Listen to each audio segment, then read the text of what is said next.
This week we explore the tech powering the Olympic Games.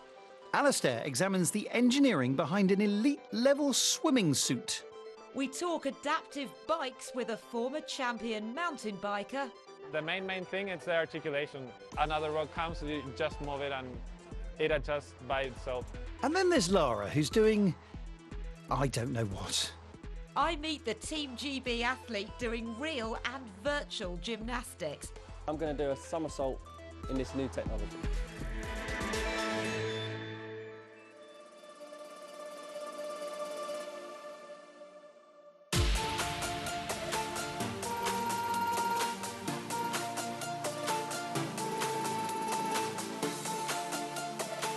Paris. Art, music, fashion, sport. The Olympic and Paralympic Games are returning to this beautiful city for a third time. 1900, 1924, and now 2024. A century on, things have certainly changed. And we're not just talking about the outfits. Every time there's an Olympic Games, it's a chance for not just sport, but sport tech to take to the world stage. And we're always learning about new ways to monitor how exercise and sport affects the human body. And what's trialled here at elite level will almost certainly trickle down to the rest of us ordinaries at some point. So first, let's hit the pool, where Alistair Keane is checking out something very snug indeed.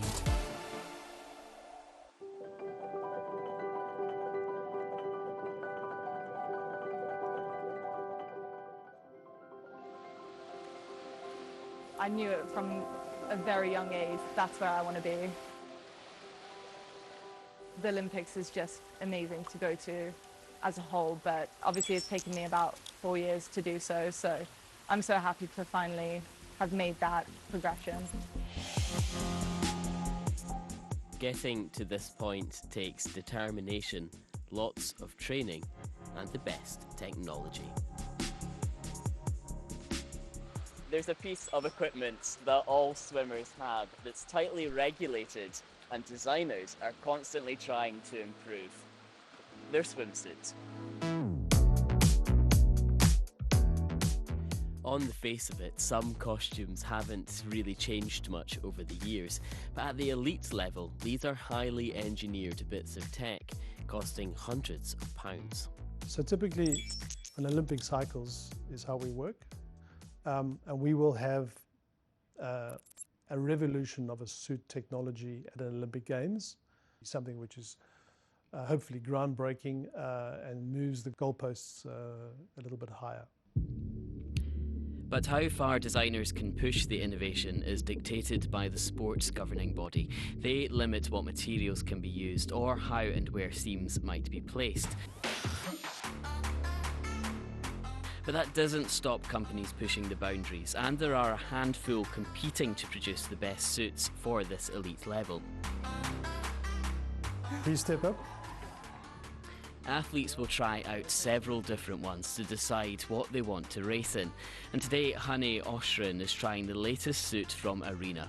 It includes a new innovation in material designed to give the swimmer compression to help them be more streamlined in the water, but with flexibility to make it easier to put on.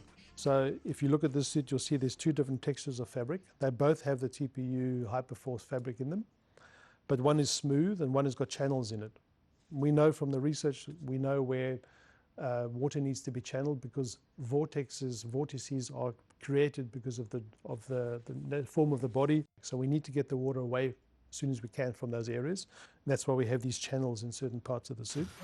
How does it feel? Yeah, so usually it takes, so with the suit, Arena suits that I've tried on before, they take longer. I would say like with a new suit it takes about 10 minutes, but this one took 2 minutes to get on. How important is the compression to you? Yeah, really important. So I find that the more compressive it is, I feel more buoyant in the water. The best way for Hanne to try out this suit is in the water. and we can use cameras to see how it's performing. Honey is wearing the costume for the first time, swimming up and down. What can you see by using this analysis about the costume? So as you can see around the suit here, there's minimal kind of bubbles created or air pockets. So that's because the suit's compressing the body into a more streamlined position and allowing the water to flow more easily across the surface of Honey's body. So if she was wearing just a box standard off-the-shelf suit, we would expect a lot more bubbles. Yeah, so the fabric could absorb more water.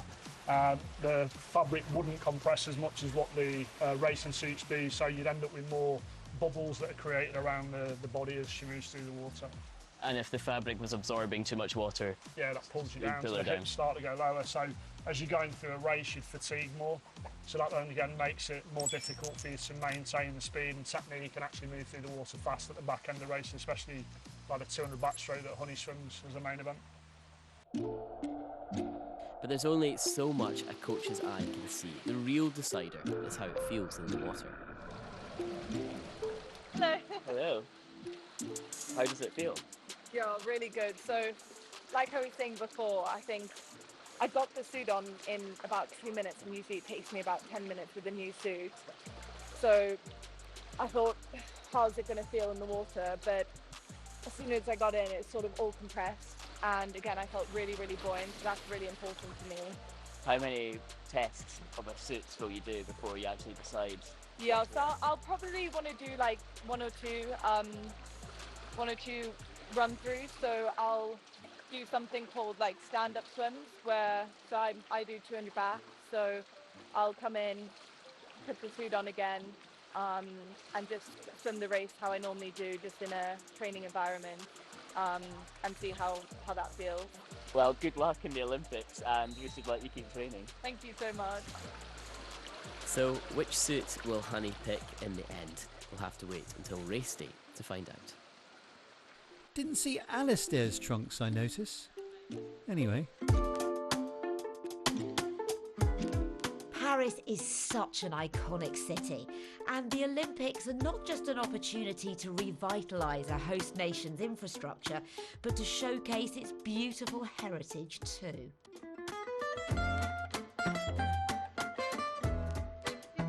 This is Pont Alexandre III, widely regarded as the most ornate and extravagant bridge spanning the Seine. You're going to be seeing a lot of this bridge during the Games because it's involved in several events. The marathon swimming will go under it, and the road cycling will go over it. Mind you, while the time trial event finishes at the bridge, spare a thought for the cycling road racers, for whom this will be a distant memory by the time they've cycled through Paris, down through the Chevreuse Valley, and then all the way up to a final climb on the Butte Montmartre. And then there's the mountain biking. It's been an Olympic sport since 1996, and this year will take place on Elancourt Hill, the highest point in the Paris region. However, the sport has yet to appear at the Paralympics, but Benderico's been to meet the bikers who want to change that.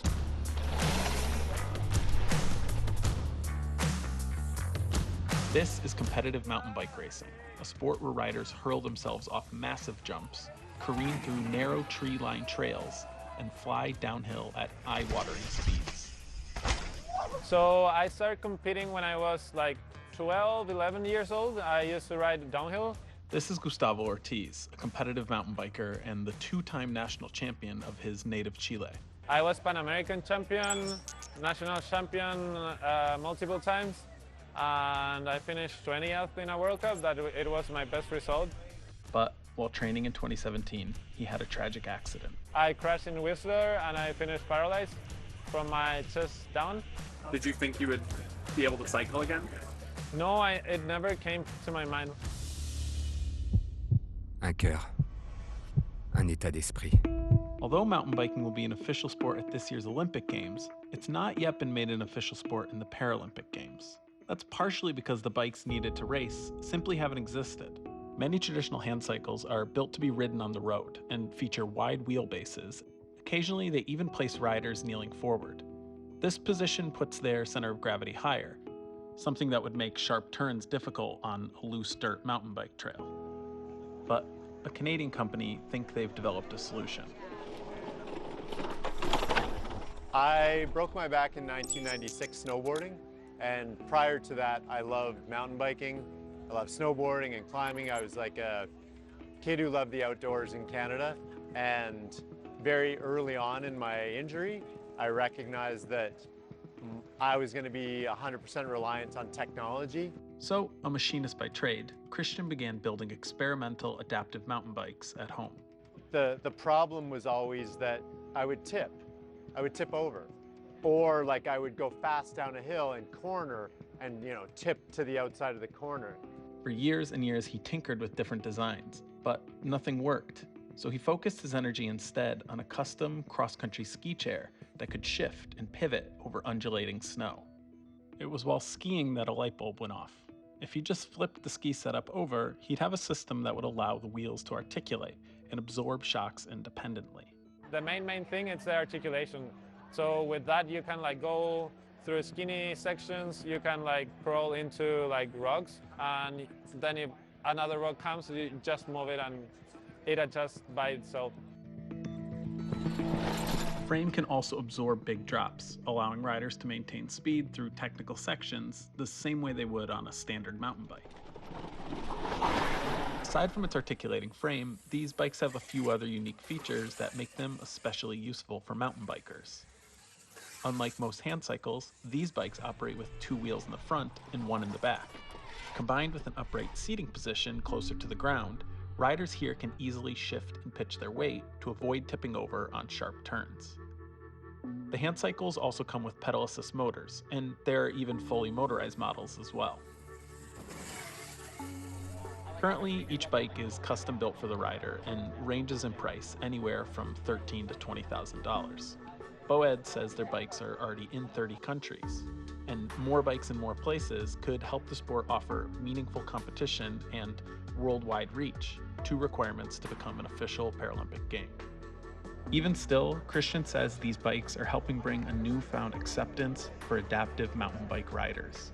We're part of cycling now, which is huge for us internally at Boed, but it's way bigger for our customer.